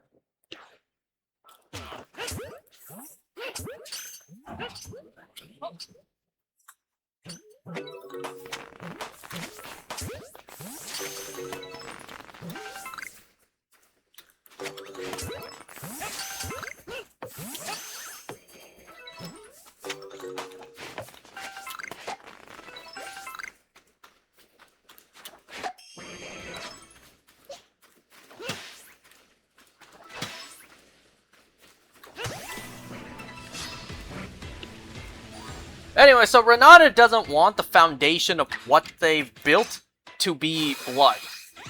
Negan calls out her bullshit, though, that keeping a killer locked up isn't that much better. But Renata questions like, aren't you a killer too, Negan? You've killed innocent people. Should we just execute you too? And then Negan just points out, well, that's the thing. I'm not a part of your group. So Louise brings up that she isn't eating. She's malnourished. Malnourished? She is malnourished.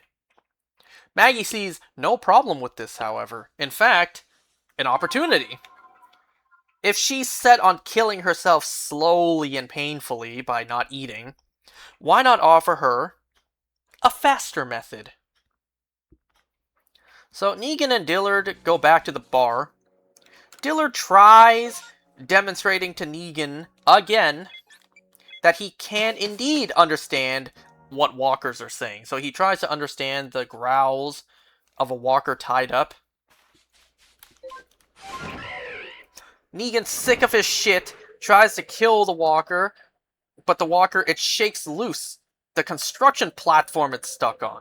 So the platform falls, and a dangling toolbox shatters a window, letting lots of walkers out. Negan and Dillard have to climb up to stay alive. And then Negan pulls a Home Alone Marv and throws bricks at them. Negan is angry that after all these years, he still has to explain to someone, i.e. Dillard, walkers are dangerous.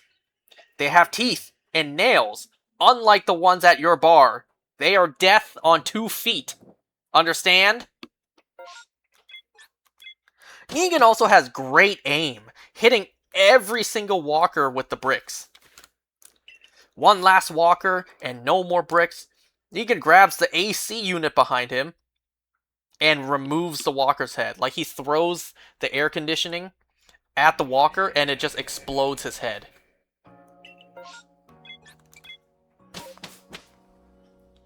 So, before they go back to the bar, they go to the theater where Negan looks at the Boobies hill painting. Dillard tells Negan that he used to be an undercover cop. You know, this would have been a perfect chance to reference Rick Grimes, for Negan to say that he used to know a guy who was also once a cop, but they didn't do that. That would have been a perfect Rick Grimes reference, but they didn't do that. Anyway, so Dillard tells Negan that he did used to be an undercover cop, that sometimes the character he plays, he takes it a little bit far, you know? And then the character he plays just becomes him.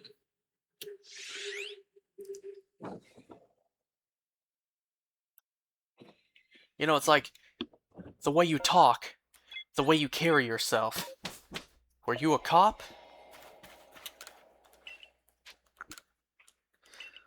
So, anyways, Negan takes the Boobies painting. I wonder if Negan will ever jerk off to that painting. It's literally 2 houses on hills.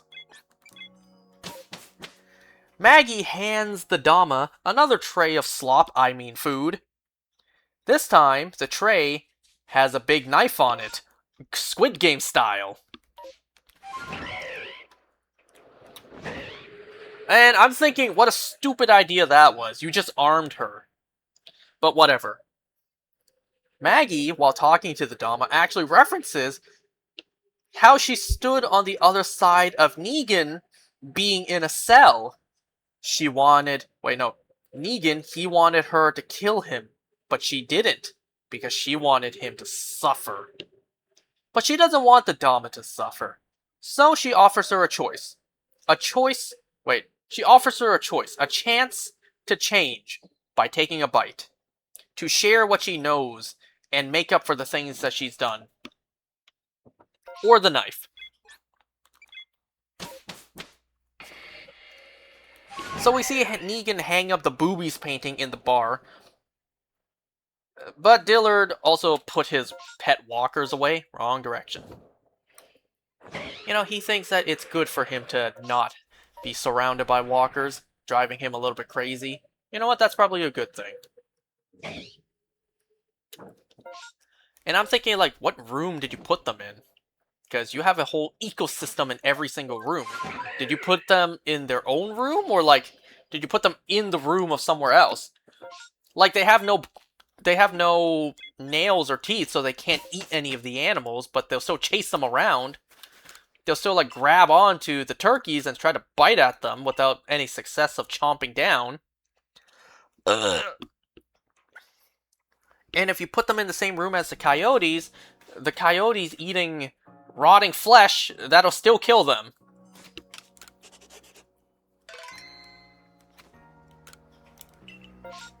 So anyways, Dillard put his walkers away, and he wants Negan to teach him the game he always plays.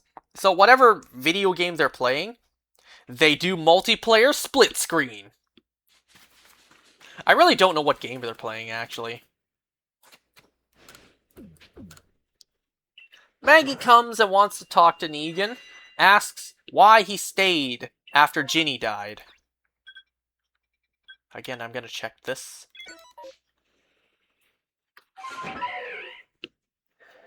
Negan pretty much doesn't answer, instead shifts if Maggie is okay.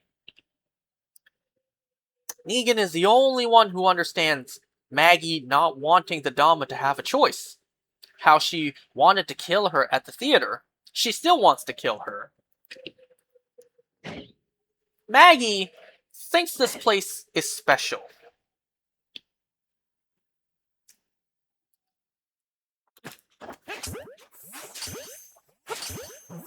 Wait, hold on.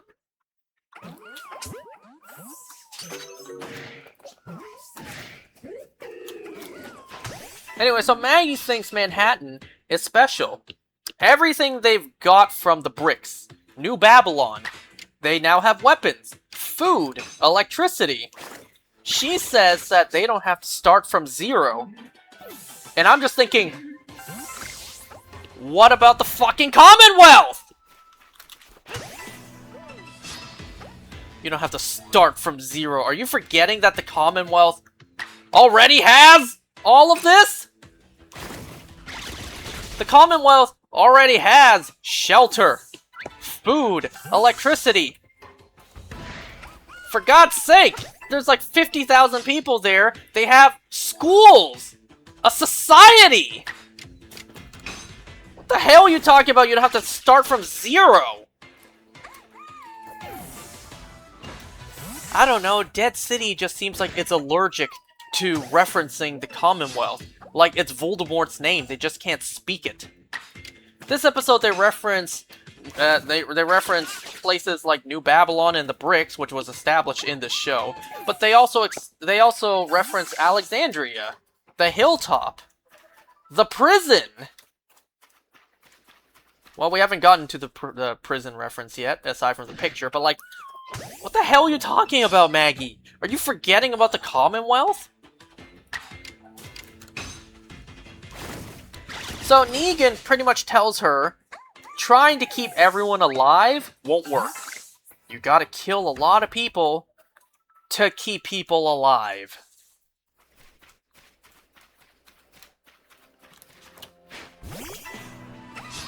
Sooner or later, you'll kill the wrong person, get spun out, and can't kill the right person. That's the exact same way the Dama thinks. Negan is tired, and is now taking the pacifist route. To not even include himself, to steer clear. Maggie is mad at Negan for not telling her what she wants to hear, so she leaves. So Dillard walks in, he finds a frog that has gotten out, a frog that's on a counter. You know, initially I thought this would be a problem, like a frog got out of the room. Like maybe someone left the door open, maybe a walker broke out if the walkers were in that room, but like no, they don't follow up on this, at least not in this episode. So, wait, no, not Negan. So Dillard will go and check on the door where the frogs are, and we don't follow up on that in this episode.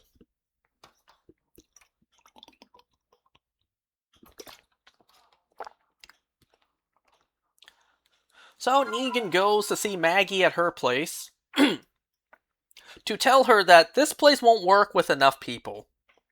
It needs to have more people than the Hilltop, the Saviors.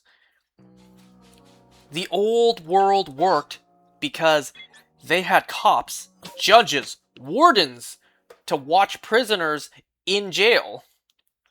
Maggie thinks they could have all that again with more people. But they don't just need people, they need good people. And Maggie believes people can change. When the world fell, people changed out of fear. She witnessed people change for the better without that fear, like at Alexandria and the prison. You know, to me, it's kind of fascinating that Negan knows about the prison. Like, someone at some point told Negan about the prison. That's fascinating, because Negan wasn't even in the show when the prison happened. So he has no idea about the prison.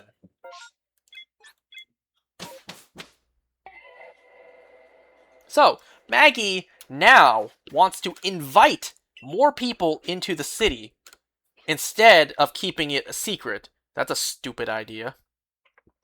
So she pitches the idea to Renata, who is rightfully skeptical. Also, we see Maggie planning paperwork, like how to expand and protect the city. I don't know, the last time we saw this, well, Deanna died. And, well, since I'm also referencing things, the last time somebody was studying medicine, just like how Herschel is studying medicine under Louise, well, Enid died. So, Maggie believes that they now have enough firepower and watchouts to defend themselves against anyone who would come to the island. Anyone bad, that is. Anyone bad. But they need more hands, especially for when winter comes. Maggie has these big plans to like plow Madison Square Garden or Central Park. Like, that's not a bad idea. Cut down all the trees for lumber, use the land for agriculture. That's a great idea. But that's a pretty big space, and it takes a lot of work just to cut down even a single tree, let alone like 1,000. But, as Joe the Claimer said, that's the thing about these days. You have nothing but time. So anyways, Renata being very skeptical, she only cares about keeping people alive today, now, not worrying about the future. You know? Because in this world, in a way, you kinda can't afford to think about the future. You really should focus on just surviving in the moment. But it's like a gray area. You also should think about the future. Maggie thought the same way Renata thought when she was in charge of the hilltop and the bricks. She also thought about in the moment. Now, she has the luxury of thinking ahead with all of their resources, the electricity and the weapons. She needs a way to convince Renata that this is something good. This is long-term gonna be good. This is the right thing to do. How can she prove it? Well, the red light signals again. It signals someone is close by. Renata decides to be good in this world and help who's close by. And the person close by, it's the guy they spared at the theater. They take him in and help him.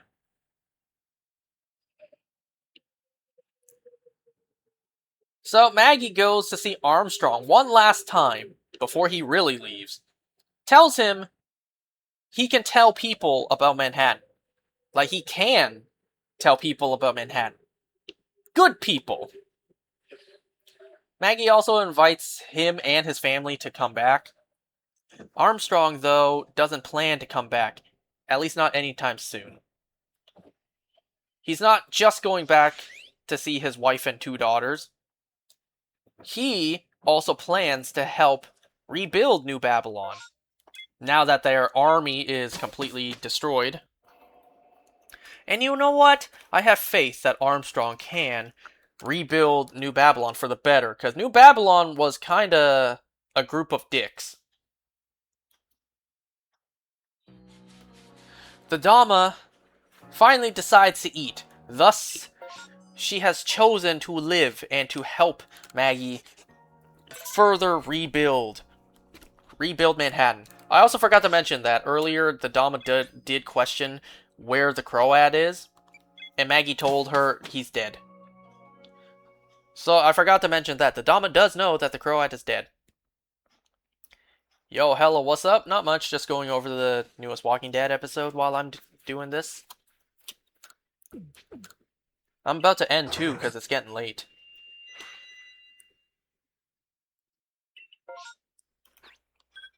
I'm also going to check these, because I'm also hunting for a shiny alpha of one of these. What's my Pokemon team? Well, in my defense, I traded for these, just for fun. So I did not get these myself. All of these shiny alphas, I traded for these. And this one's my starter. This Pokemon game is the only good game in the Switch, to be honest. Well, I don't know about that.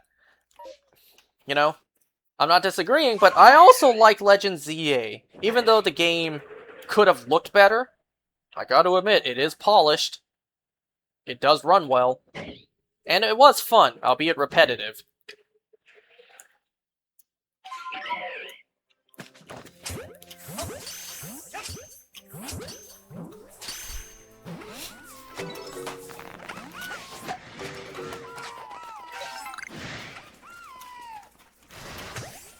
Anyway, so the Dama decides to eat, but Negan shows up to kill her. Yeah, Zero was fun, I completed it. You want to trade Pokemon? No offense, but I'm good.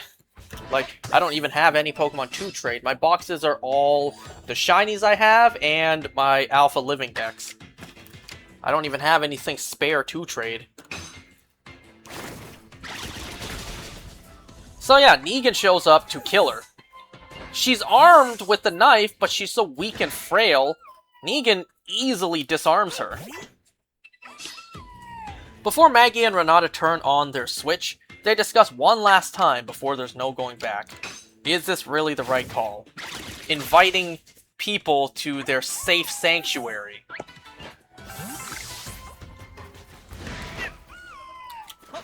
Because remember, in this world, people are a resource, but people are also the biggest threat. Your team is decent, to be honest, thank you. But I did trade for a majority of these, just to play around. Because me actually getting these, like all of these, me even getting just one, let alone all of them, shiny and alpha, that's never happening. So I traded for them just to play around with.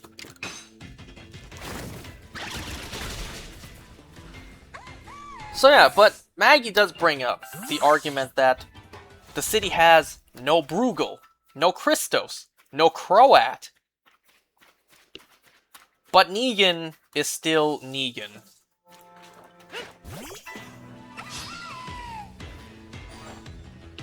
I hate how I couldn't put my shiny Alpha Cleavor from ZA to Legends Arceus. And Cleavor is in Legends Arceus. I know. I don't like the strange restriction about not being able to trans backwards either. You know, in the code, there's actually no reason it cannot, like it perfectly can. So I don't know why they made that choice. People theorize that maybe it's because ZA has new language options that would be incompatible with Pokemon Home. People also theorize that ZA is going to be the last Switch 1 Pokemon game, so they would kind of want to cut off that connection. I don't know, regardless, it all boils down to it's a stupid decision.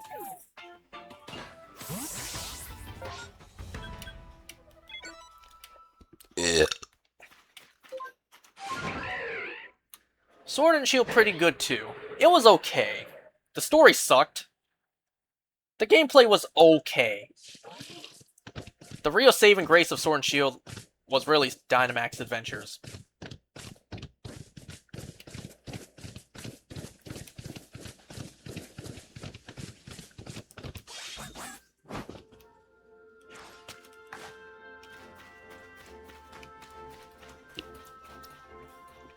Anyway, so yeah, the city has none of these like bad guys, but they still have Negan, and Negan is still Negan inside.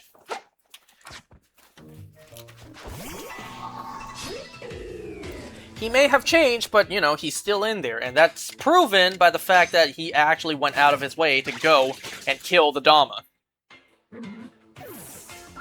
So Maggie and Renata turn on the power switch that lights up the Statue of Liberty to signal to anyone nearby. Maggie goes to see the Dama, but she's a walker now. She's dead.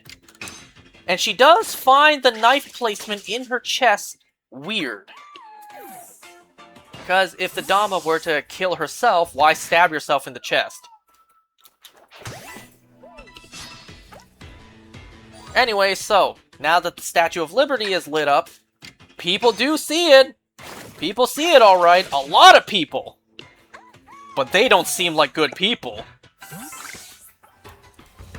Look, I understand Maggie is trying to do some good, you know? She's just trying to further her community, build a better future for her family, her son, for Renata's niece.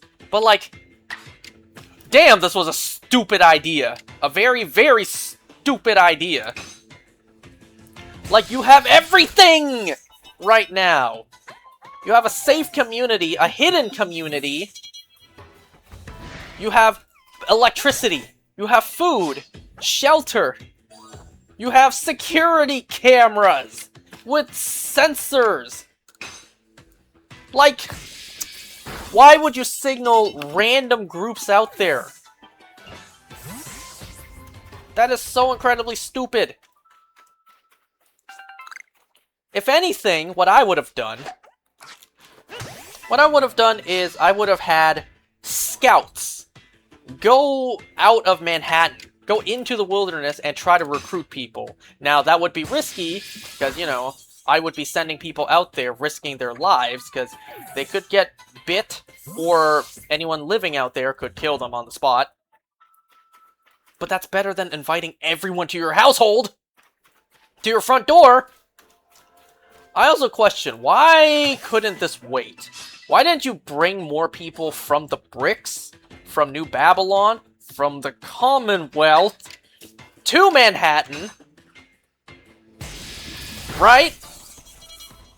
Why not bring more people before you invite random strangers? Why not strengthen your numbers with your allies first? Then invite more people. But the bigger question is, why do any of this at all? Right? Why do any of this at all? You're trying to bring back a city with electricity. Like, bring back an entire city, but like, but why? I get that rebuilding the world, that's a good thing. It's like, but why? Why not just live comfortably at the Commonwealth? They have walls, security. They have schools in place. Why not just go back to the Commonwealth? If you really want a safe place to raise your son, just go back to the Commonwealth. Why did you leave the Commonwealth to begin with? Why did you take Herschel and leave the Commonwealth to go to the bricks? Why did you do that to begin with?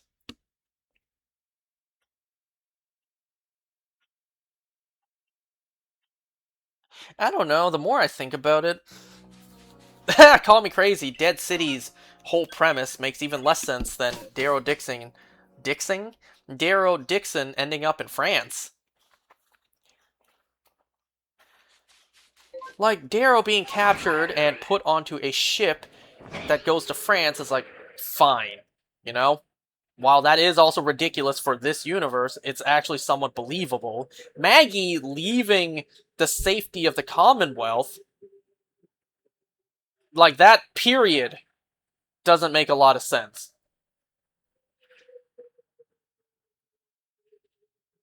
And before you make the argument, Negan was living in the Commonwealth too. That's probably why, and she couldn't stand to live in the same place as Negan. Seriously? Really? Isn't the Commonwealth big enough to hold 50,000 people? Y'all couldn't live on, like, opposite ends of the community? Anyways.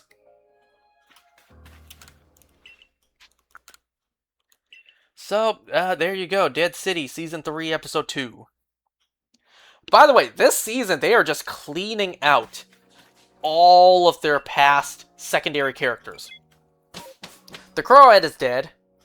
The Dama is dead. Armstrong has left. The only characters left, like, remaining from, I guess, the original cast since Season 1 is Maggie, Negan, and Herschel. Like, they are cleaning house.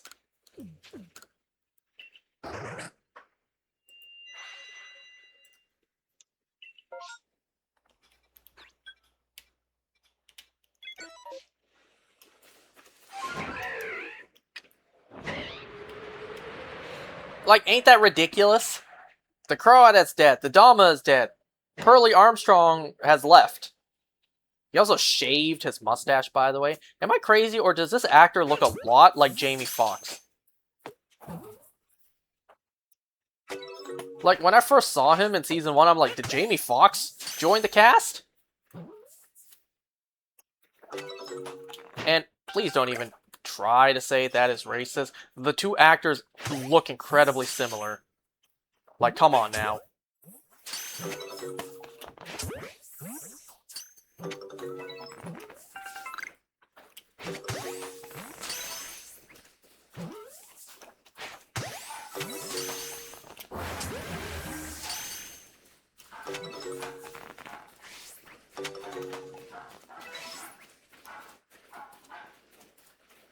Is that a Mime Jr. all the way back there?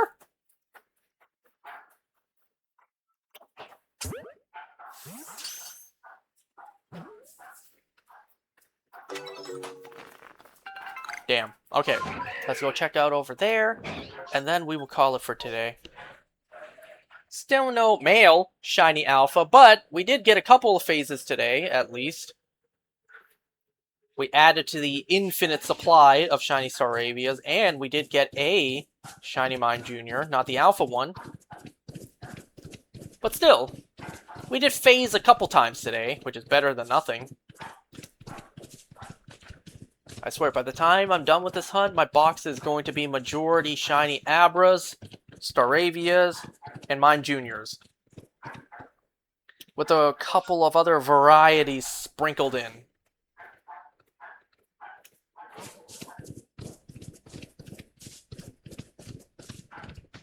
Why is my game hard lagging? Do you notice that?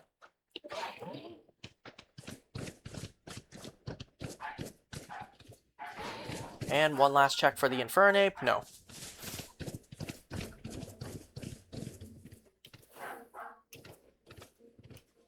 Okay, no shinies. I'm gonna call it for today. Thanks for watching, everyone. I'll see you next time.